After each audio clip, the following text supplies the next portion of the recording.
పూరా లోకల్ 2 వారాల క్రితం నేను గౌరవనీయులు పెద్దలు కేసీఆర్ గారికి ఒక లేఖ రాయడం జరిగింది. నేను ఈ విధంగా కేసీఆర్ గారికి ఇదివరకు కూడా నా ఒపీనియన్స్ ఎప్పుడున్నా కూడా లేఖ ద్వారా చెప్పడం జరిగింది. అయితే ఈసారి నేను మొన్ననే చెప్పున్నాను, కుట్రలు కుతంత్రాలు జరుగుతూ ఉన్నాయని.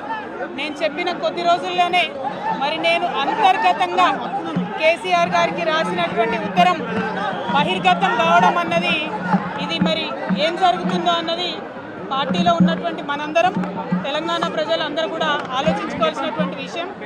నేను వేరే ఏం విషయాలు చెప్పలేదు.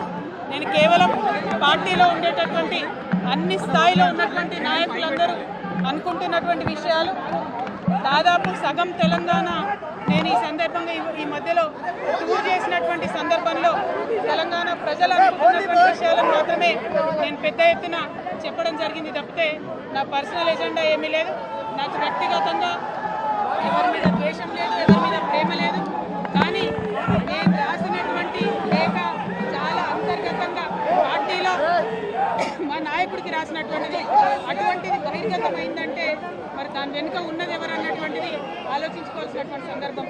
I have return to my father Shri KCR గారు feedback which I got from every stature of the leader from our party and from Telangana people broadly 2 weeks back.